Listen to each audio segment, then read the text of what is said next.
CRA 2026 Annual Meeting. We sure appreciate everyone being here this evening, and it's my pleasure as President of the CRA to welcome you this evening. My name is Graham Robertson, and we have an exciting evening for you coming up. But before we get started, I'd like to thank the Carmel Women's Club and Fifth Avenue Deli for their hospitality and the great food that we're going to enjoy after the meeting here. Could you give them a round of applause, please?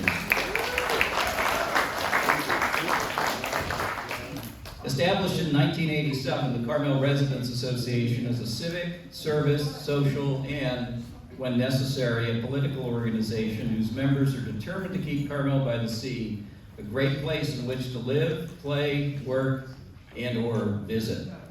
The CRA is a civic nonprofit 501c4 public benefit corporation incorporated according to the laws of the state of California. The CRA follows a long tradition of other volunteer organizations that, for over 76 years, have taken the lead in protecting our community against over-commercialization. We believe, as our city's charter says, that Carmel, quote, is primarily, essentially, and predominantly a residential community. The mission of the Carmel Residents Association reads as follows. The Carmel Residents Association is committed to the protection and enrichment of the traditional quality of life in Carmel-by-the-Sea and the preservation of its heritage and natural beauty through education, community activities, and advocacy. Before I introduce the board of directors, we have a couple of distinguished guests here tonight. I'd like to introduce Mayor Dale Byrne and Councilperson Hans Booth. Please give them a round of applause.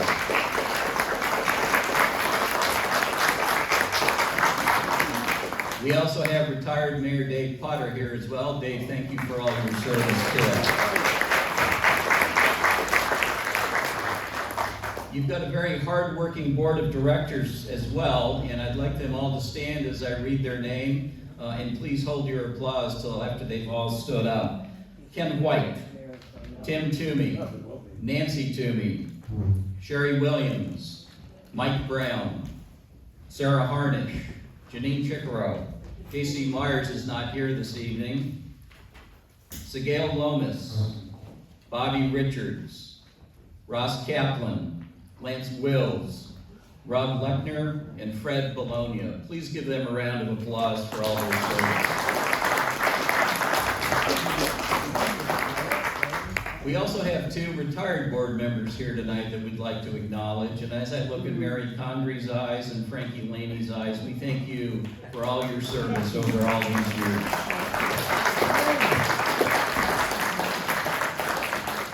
We'll go through some numbers quickly and then get onto our program this evening because I know Beth Bowman has an exciting presentation for us. Our membership currently stands at 932 members. That's up from last year. We have a website that is managed by Nancy Toomey very efficiently and get about 37,000 visitors per month. So I think that's pretty good. I'm not a tech guy, but I think that's a pretty good hit rate, I guess, as they say. Tim Toomey is our treasurer, and the numbers that he shares with us on a monthly basis, and this is on an annual basis, we have a revenue of roughly $45,000, expenses of $41,000, and net assets of about $100,000. So we're in reasonably good shape. Boy, the car week wasn't coming up until later on. We're in reasonably good shape, but any donations or any contributions that any of you would like to make would be greatly appreciated and certainly go to a good cause as we're trying to maintain the great quality of life that we all have here in town. We have several publications that come out. The Voice comes out 3 times a year, and Tom Parks, Doug Schmitz, and Nancy Toomey do a great job getting that publication out in all your mailboxes and around town. Nancy also produces News You Can Use, and that comes out on a bi-monthly basis via email. So Nancy, thank you for all your hard work in getting those publications out. We are involved in a lot of different activities around Carmel, and I'm just going to tick through them rather briefly. We are at the farmers market on a regular basis. We have the beach cleanup March through October. We have several no-host gatherings throughout the year. And I'd like to recognize Ross and Terry Kaplan for them hosting those no-host gatherings. Let's give them a round of applause.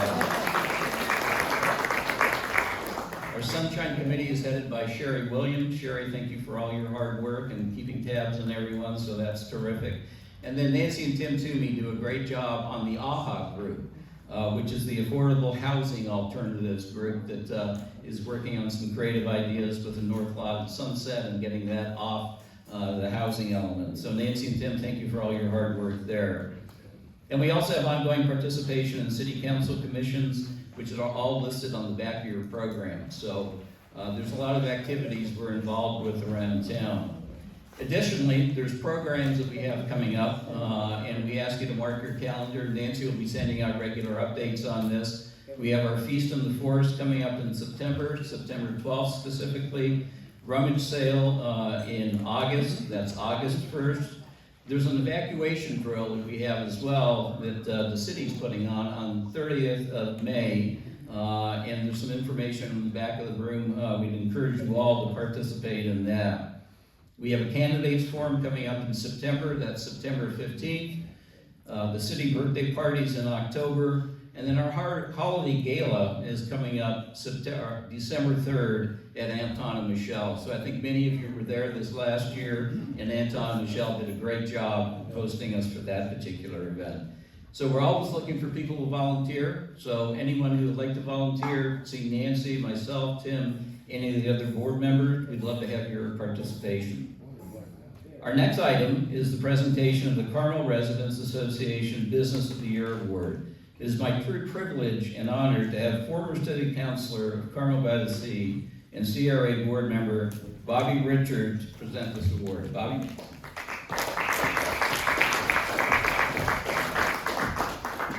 Well, hello everybody, so nice to, I was sitting back there just thinking how nice it is to see so many friends here tonight, and I love this community so much.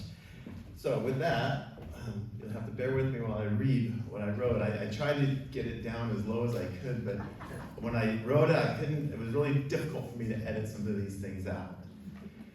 Good evening, everyone. Tonight we recognize two people whose impact on Carmel-by-the-Sea extends far beyond business success. Greg Madigan Ahn, founders of the Forktail Group, have built not only exceptional companies, but also a culture of generosity, hospitality, and community leadership that reflects the very spirit of Carmel.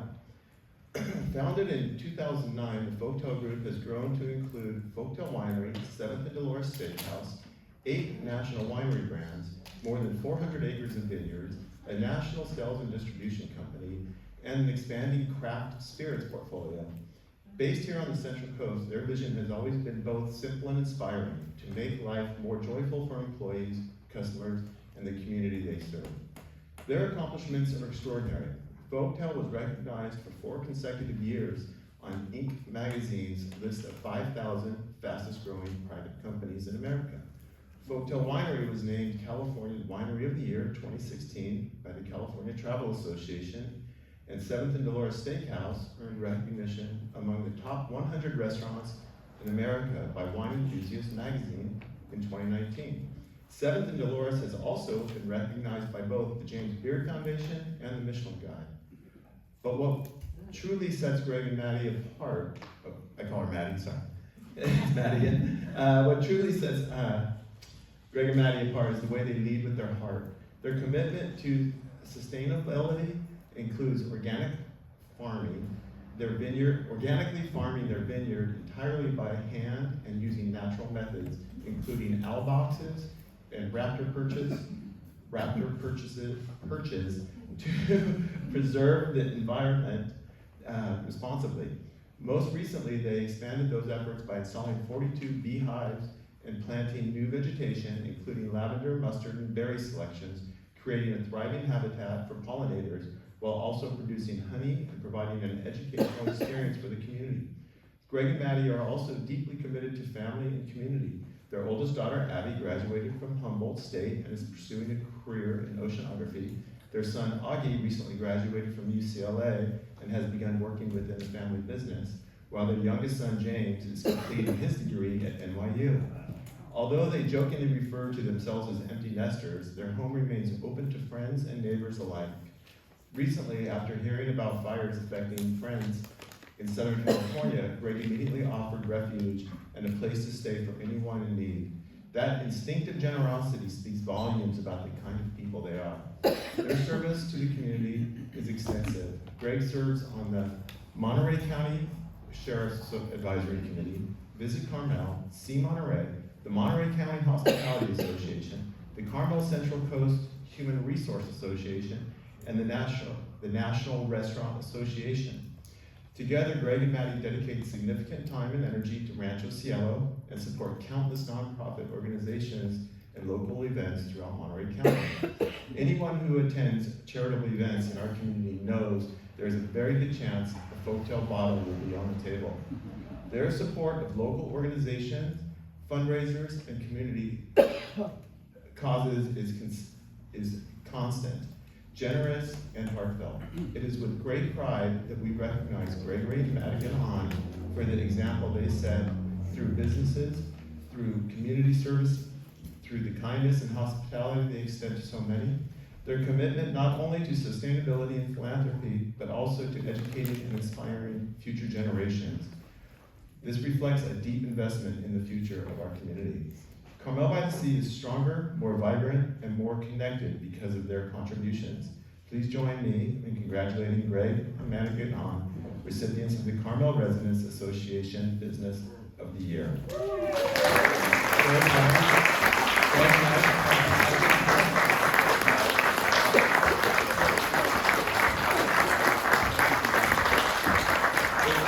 It really is with a great honor and pride that I'm able to give this to you guys, not just because of our friendship, and I said, you know, how I see so many of my friends out here tonight.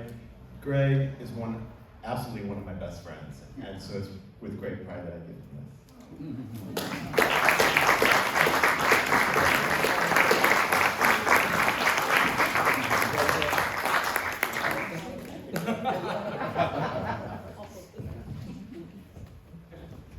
He obviously learned how to use ChatGPT recently, and where all that information came from. Well, because usually I run it through him. Mag and I cannot express how privileged we are and honored we are for this particular award. I think it's, we've heard a lot of rumors about who we are, that we live in Napa, that we're from LA, that all these things. I want to assure you that we raised all our kids. We were just talking about how they all went to the river school and middle school and high school, and we've been here 20 some odd years, so almost local. But I think the reason that this particular recognition is so important to us is that when we started our businesses here in Carmel, our mantra was always, let's make something for the community. Don't worry, the tourists will find it. And so we really do believe that the better the community can be, the better our businesses are, and you know, we got moved here for a corporate job, and the first week that I was at work, Madigan called me in the office, and I think she was hiking in Point Lobos with the kids, and she said, just so you know, I'm never leaving. There it is. So thank you guys so much. Really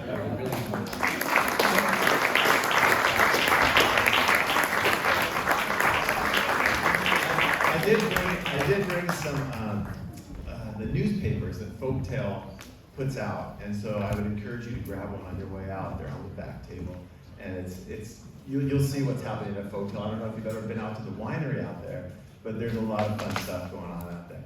So thank you all.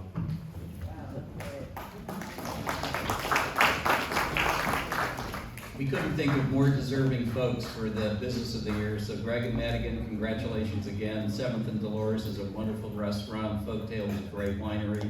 And we're privileged to have you in our audience tonight. So again, congratulations on your award. So now we're going to move on to our program for the evening. And Beth Bowman, who is standing right next to me, is the executive director at the Sunset Center. And we don't have any of our board members here tonight, I don't think, Beth, but I'm going to turn the podium over to you, and Beth is going to give us an update on Sunset Center, how the operation works, some of the opportunities and challenges that we have over there. And with no further ado, Beth Bowman, please welcome her. Thank you, Graham. Bear with me while I pull this up.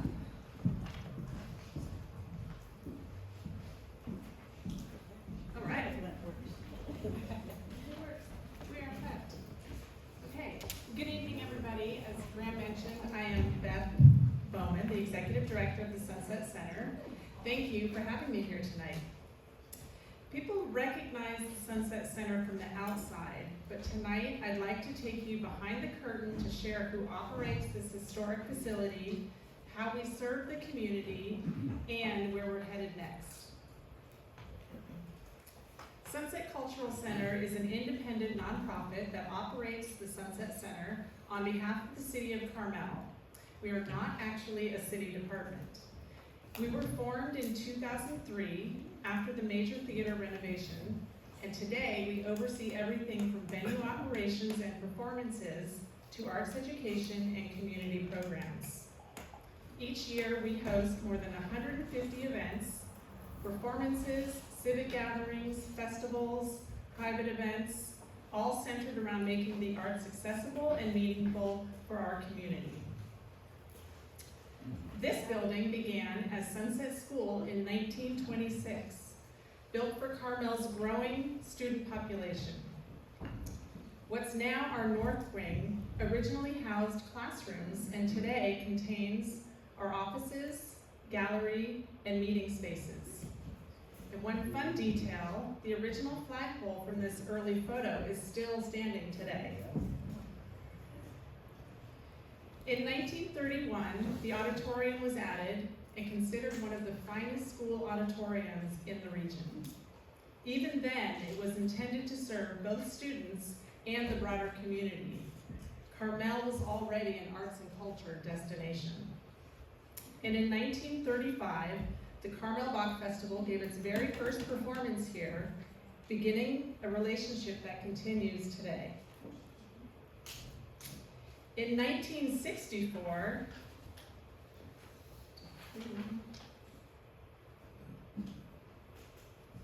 the school, outgrew the space, and the city purchased the property and transformed it into the Sunset Community and Cultural Center.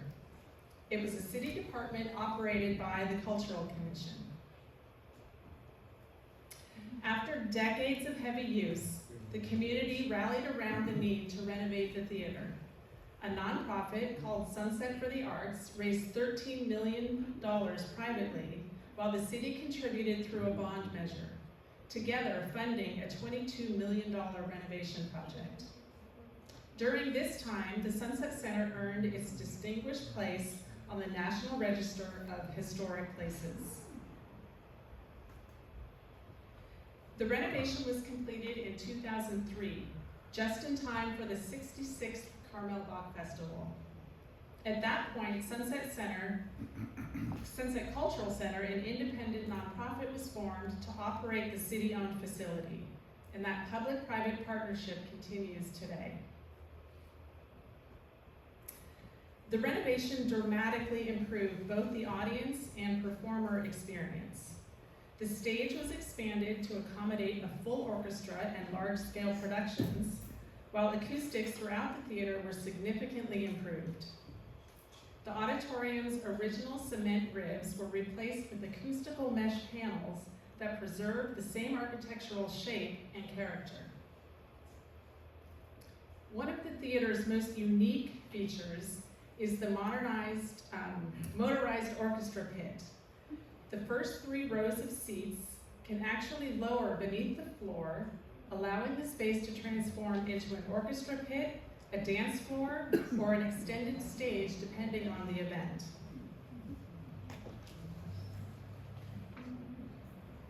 Additionally, beneath the stage is another hidden feature, a climate-controlled piano storage area that houses 7 grand pianos.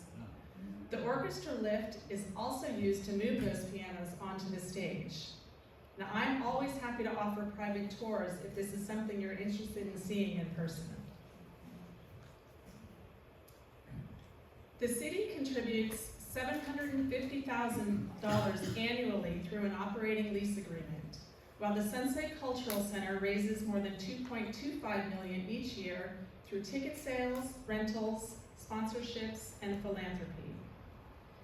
As owners of the facility, the city also provides annual support through its capital improvement project budget, while Sunset Cultural Center manages annual service contracts, inspections, theater upgrades, and day-to-day operations. We also provide free meeting space and complimentary rentals to Carmel community groups throughout the year. The Sunset Center campus has been a part of Carmel's cultural identity for nearly 100 years. This fall, we will honor Sunset School's centennial, building a bridge towards the theater centennial in 2031. We welcome upwards of 200,000 visitors annually, many from outside the area, helping support local restaurants, hotels, and businesses. Just as importantly, we remain a gathering place for the community. The campus is home to many arts and community organizations, including Carmel Bach Festival, the Monterey Symphony, Chamber Music Monterey Bay, Carmel Music Society, and Center for Photographic Arts, and others. We really function as a community arts campus, not just a theater. Making all of this happen is a dedicated team of staff, seasonal crew members, a board of trustees, and nearly 90 volunteers. Here's a list of our current board members. Under the city agreement, 1/3 of our trustees are required to be Carmel residents. Our board committees focus on finance, governance, philanthropy, strategic planning, and programming oversight. First and foremost, we are stewards of this historic venue. We also produce programs that make the arts more accessible, including free student matinees, classroom outreach, gallery exhibits, free concerts, movie nights, and community events.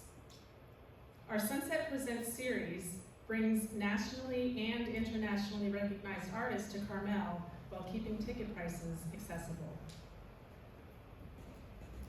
The best way to understand how we fulfill our mission is through our website. Here you can learn about programs like Classroom Connections, which introduce students to live performance experiences that they may never otherwise have. You'll also find a full lineup of theater events, ways to support our work, and information on volunteering. You click the button on the upper right to join our email list and stay up to date.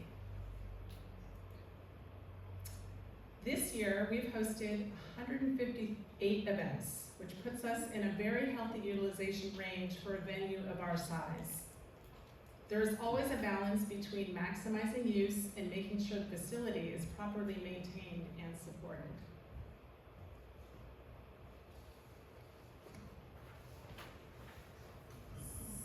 So the financial overview, our annual operating budget is about $3 million. Like most performing arts organizations, ticket sales alone do not cover operating costs.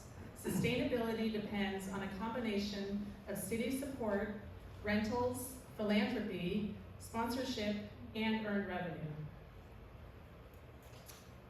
Looking ahead, we are focused on 5 key priorities: celebrating our upcoming centennial, expanding our fundraising capacity, growing youth arts access, maximizing use of the campus, and continuing to invest in maintaining this important community asset.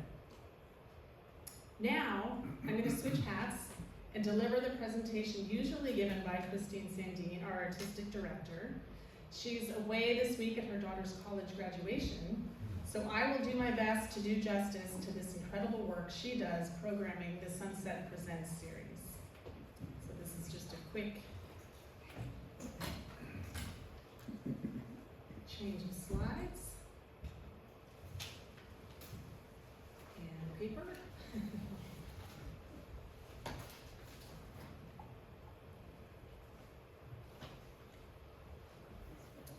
All right, so Sunset Presents is our signature series. I will take you behind the scenes to share how programming comes together, not just the results you see on stage, but the strategy, the relationships, and yes, the risks behind it.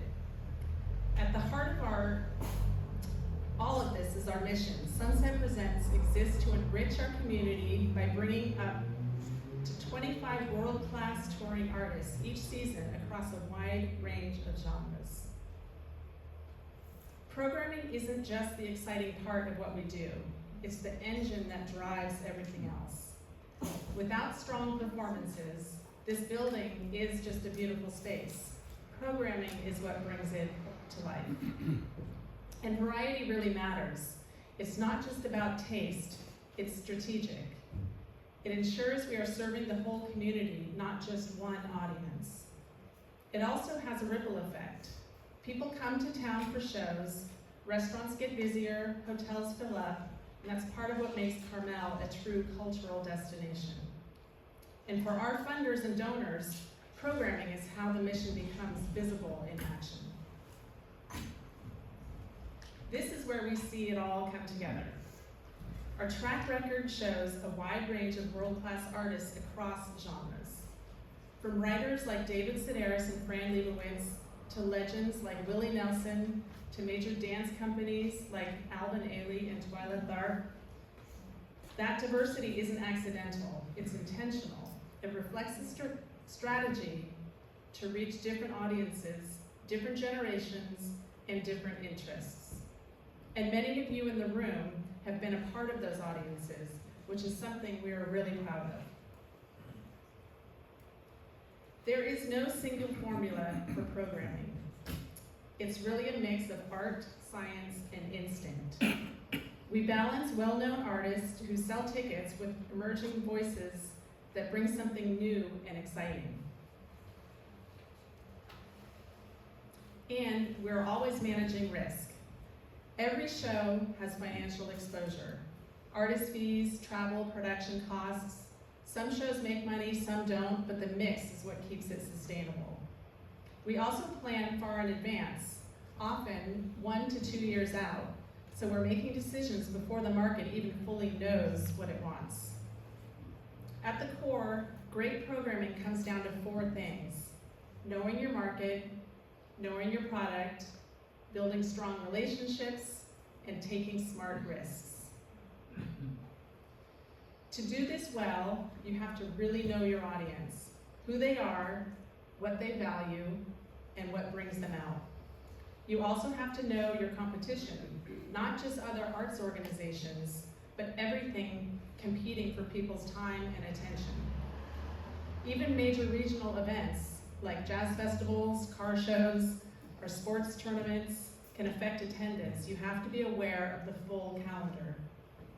And just as important, you need deep knowledge of what's on your tour and what's emerging. You can't book what you don't know exists. Over time, your own data becomes one of your best tools because past performance tells you what truly resonates here. In this business, relationships matter a lot. Agents and managers work with presenters they trust, people who are reliable, professional, and follow through. You also need to understand how agencies work, who represents whom, how tours are built, and how markets are routed together. At the end of the day, it's our job to make the agent's job easier. That's how you stay in the conversation for the best artists. No one does this alone. Professional networks like California Presenters, the Western Arts Alliance, and Association of Performing Arts Presenters are essential. They keep us connected to the broader field. We also collaborate through something called block booking, where multiple venues share artists on a route. That helps reduce the costs and make the tours more viable. And we rely on industry tools like Polestar and Celebrity Access to understand touring history, pricing, and market trends. Those insights help us stay competitive and informed. Every deal starts with the full picture. what a sold-out house would generate, but artists or agents are thinking differently. They're focused on maximizing their guarantee. There are different deal structures, guarantees, splits, hybrids. Each carries different levels of risk. The key is preparation. Before you make an offer, you need to know your costs, your limits, and your break-even point. And it's not just about money. Negotiations also include production, marketing, travel, and your break-even point, and timing. One of the great benefits we have here in Carmel is an artist is happy to come to Carmel. Maybe they'll spend a few extra days, they'll go to a golf course, they'll enjoy the town, spend some time at the ocean. And once a deal is accepted, it's real, but that's just the beginning of the work. And this brings us to our current season, which really reflects everything we've talked about. We've intentionally built a variety into the lineup, from Frankie Avalon and Il Divo, to W. Kamau Bell and Samantha B., to Branford Marsalis, Michelle and Dege Ocello, cirque mechanics, and family programming like Wizard of Oz on Ice. We also bring global perspectives through artists like Las Cafeteras, Tango After Dark, the mystical artists of Tibet, and Jazz at Lincoln Center. This season reflects our philosophy in action, and an invitation to all of you to be a part of it. Our next season will be announced to the public on June 3rd, with an early preview for members at our sneak peek and member social on June 2nd. So I hope you all keep your eyes peeled for that. Thank you, and now I'd be happy to answer some questions.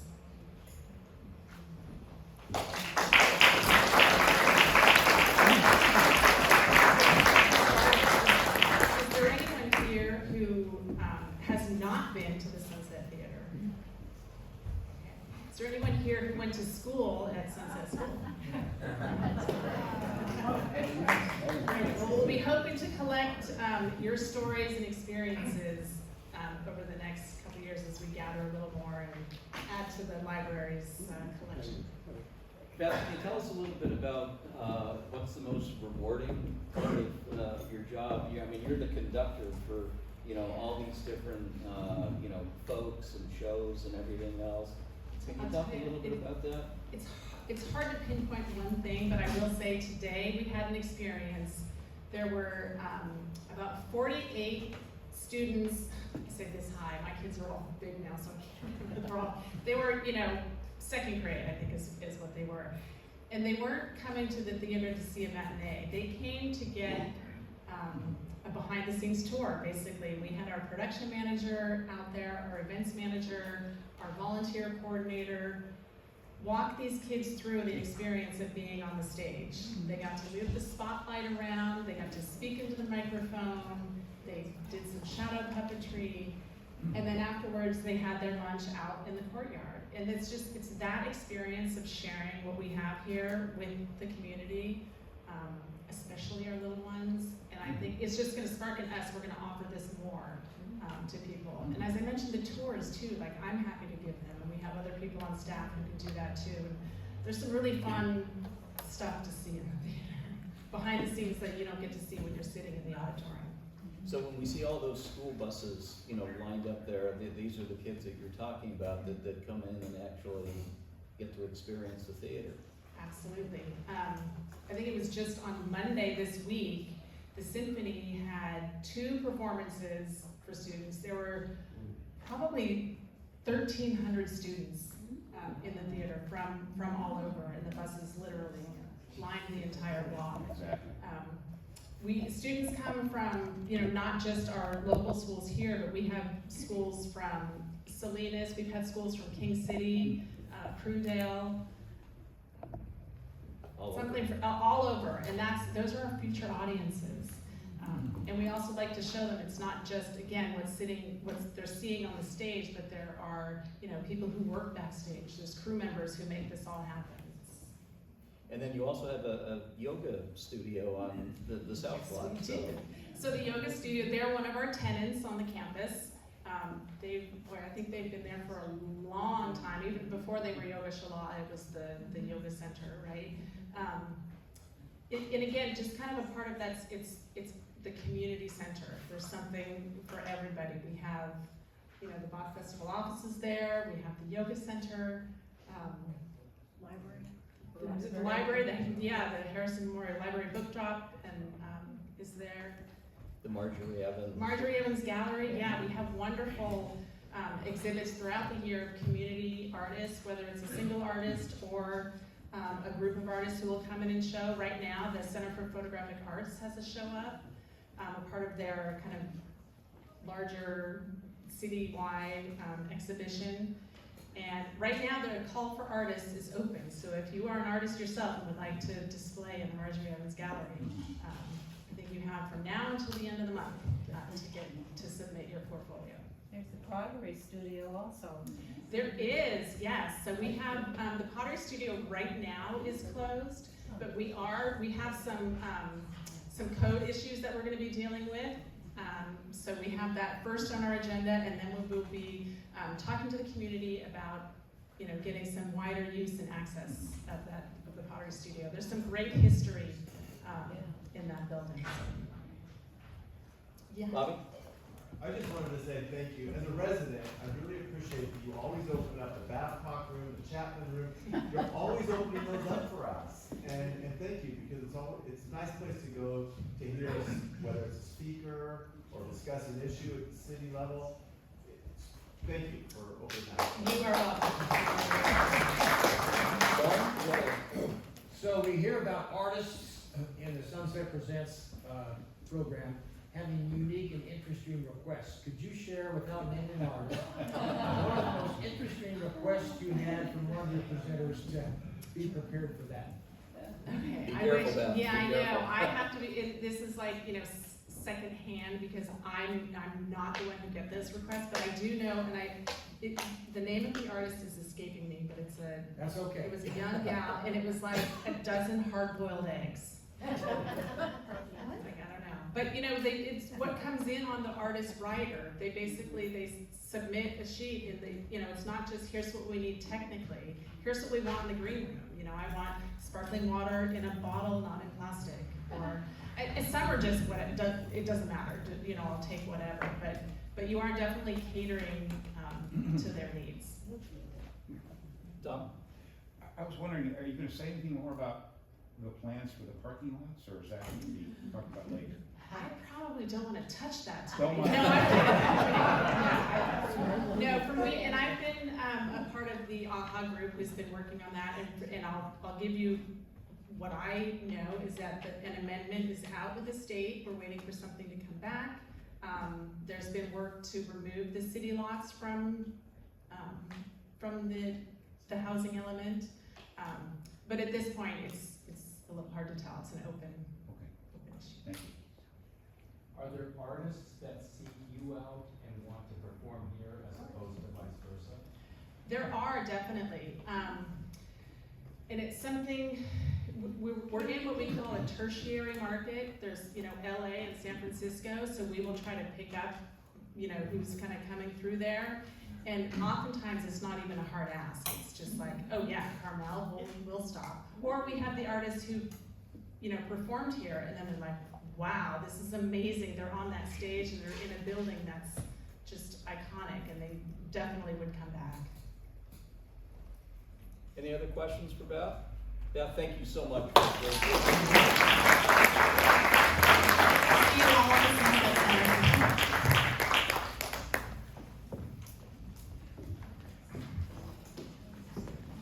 So we're going to do things maybe a little bit differently this year, in that we're going to open it up for a few other questions or comments that any of you all might have. But before we do that, one of the hot topics that we feel around town is over-tourism, and all the folks that are enjoying our lovely village, and at times maybe enjoying it to death, if you will. So as part of that, your CRA board has taken the initiative to come up with a task force to take a look at over-tourism and what that might mean to our village.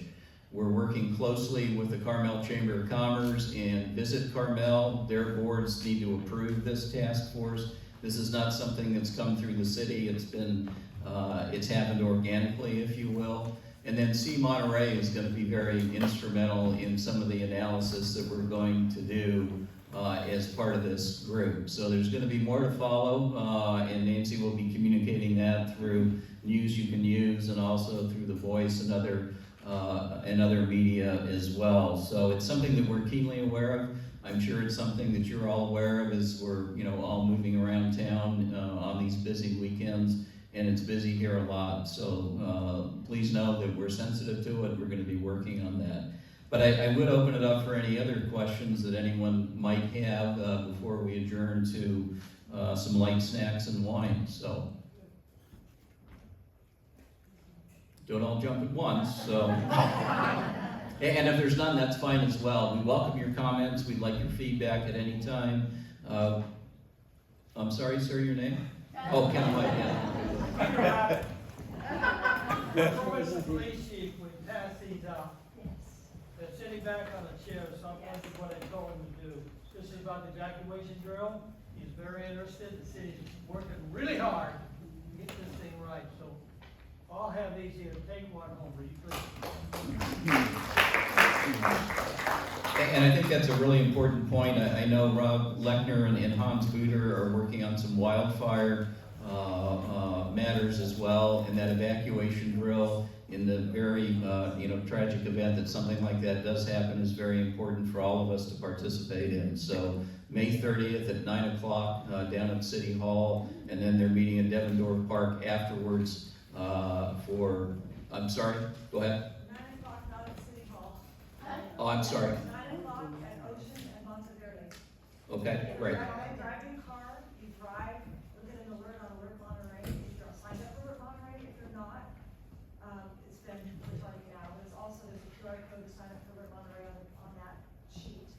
And you're gonna be told to go to, it's a drill to go to Ocean Monteverde, that's all the directions you're gonna get.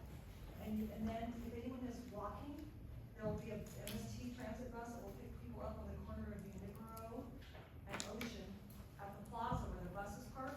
You can walk up there and they will take you, and you're gonna be directed out by 9:15 or so to an undisclosed location. And stuff will happen. It's undisclosed, it's a secret.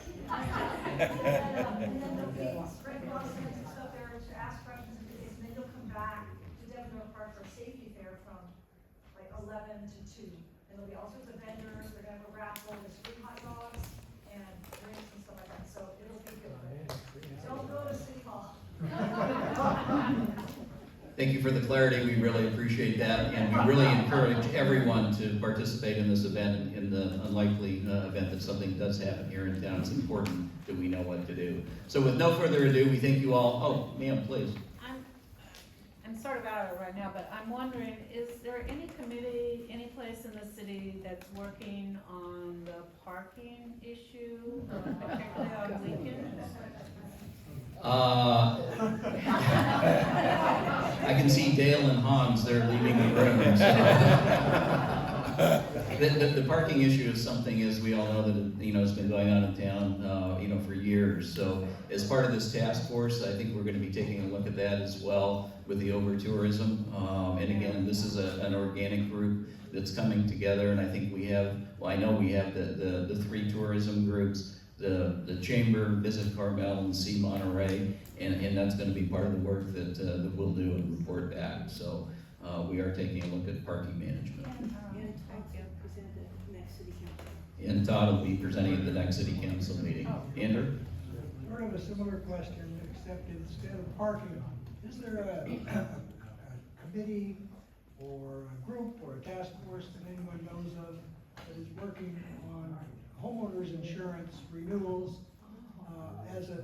we all have it individually, but is there any group that's got some ideas on that? Because we and others that we know of are getting notice of non-renewal related to the fire usually, but not solely. You know, I'm not aware of anything, Andrew, but maybe someone else in the room is. Hans, I don't mean to put you on the spot, but I couldn't hear the question. It had to do with homeowners insurance renewal in the face of fire danger primarily, but other issues.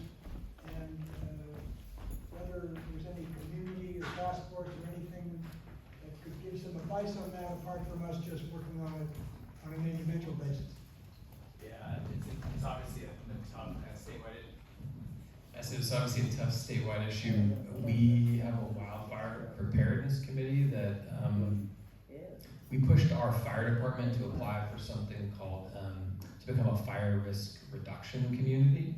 And that can save you a few percentage points on your insurance. We were recommended by the staff at the relevant state agency, and so we're expecting approval within the next 3 or 4 weeks. So that would be good. We also formed a FireWise group. We're in the process of applying to become a FireWise group for the entire city, and that can also potentially have some insurance benefits.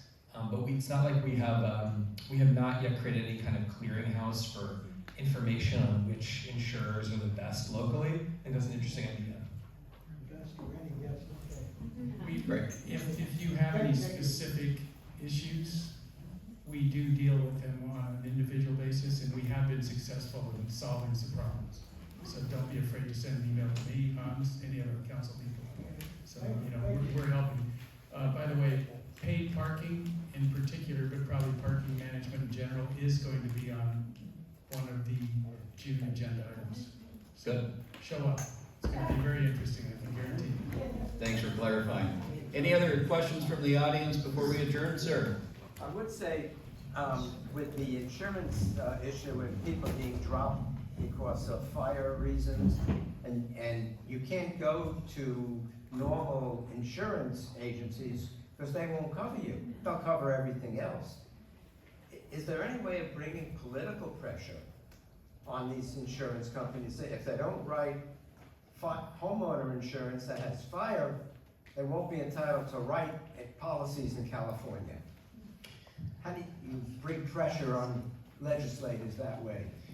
I don't know, other than we've had John Laird, we've had Don Addis, we've had Jimmy Panetta as guests. So when we have them later this year or next, that's certainly a question we could ask of them. In terms of political strategies, I don't know of any other than grassroots efforts that people have.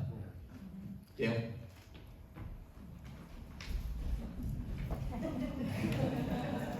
She's fast. And really good at a lot of things. So, just so you know, since we're about to wrap up, on Monday, Memorial Day, Devendorf Park, Leon Panetta, I'm going to introduce Leon Panetta. So please, let's have a good showing. I had to do this speech, and I knew he was something, but I'm telling you, it's unbelievable what he's done in his life. So please come in and give your respects to him. Thank you. 11 o'clock.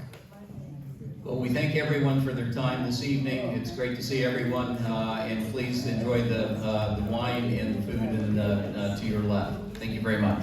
Thank you, Graham.